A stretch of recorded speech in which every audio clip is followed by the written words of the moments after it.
Hai, kita berjumpa lagi dalam video matematik tambahan.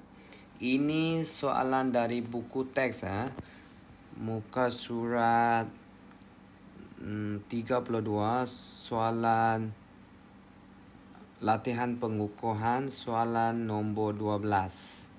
Okey. Saya nak bincang ini malam ini. Ada pelajar personal message tanya. So, bagi pelajar-pelajar tingkatan 4 yang lain di seluruh Malaysia, so ini adalah soalan buku teks KSSM. Tapi sebelum itu, sokong saya dengan subscribe dan tekan loceng. Okay, so tidak buang masa. Ini matematik KSSM. Tidak buang masa, saya tunjukkan, saya cuba bincang dengan sepelahan mungkin. So, saya akan mula buat soalan ini dengan mencari fungsi songsang untuk fungsi ini. Okay. So, dia nampak sukar sebab dia ada A, B, C, D. Kalau nombor, pelajar biasanya tak suka tengok A, B, C, D. Dah lah X, A, B, C, D. Sebenarnya kamu jangan risau dengan benda itu. Kita pemudahkan benda ini. Kita cakap untuk menyongsangkan fungsi ini, kita anggap Y. Kita anggap fungsi itu sebagai Y. Kita tak songsangkan dia melalui function. So, kita tukar jadi persamaan. Kita anggap dia jadi Y. Anggapan dululah. Okay. So, kalau kita pindah ini, kita akan dapat Y kurungan CX tambah D sama dengan AX tambah B. Ini yang kita akan dapat lah. Kalau kita darab masuk, kita akan dapat CXY tambah DY sama dengan AX tambah B. Kita punya fokus adalah sekarang Y dalam sebutan X. Tapi nanti kita nak X dalam sebutan Y lah. Ini satu bentuk dalam tingkatan 2. Dia ada bincang khas dalam satu bab perkara rumus ini. Okay, so kita ada CXY tolak AX sama dengan negatif DY tambah B ya. So, faktorkan X supaya kita boleh CY tolak A sama dengan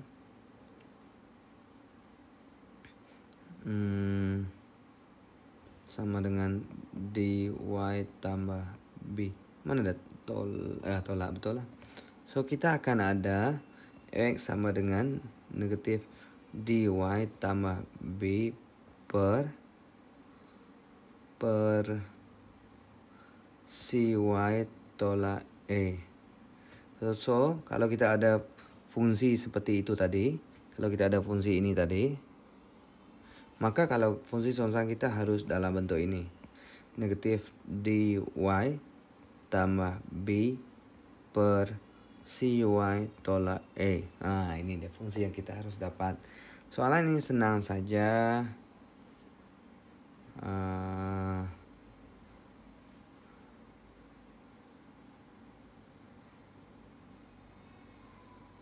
Okay.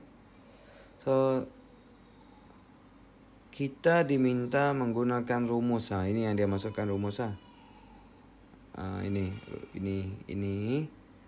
tanpa buat apa-apa guna ini, kita cari songsang untuk mereka inilah. So, soalan 1. Okay. Kalau kita tengok, kita bandingkan ini dengan ini. So, A itu ialah 1. B itu ialah 8. C itu ialah 1. D itu negatif 5. Mana saya tengok? Saya tengok inilah. X, depan X ini 1. Tadi kita panggil A. Depan X ini 1, kita panggil C. D ini negatif. B ini 8 lah. So, inilah. So, untuk soalan nomor 1 ini, fungsi songsangnya, kalau kita ikut yang kita dapat tadi, ialah negatif D ya. Masukkan D ya. So, di sini negatif D ya. Negatif D.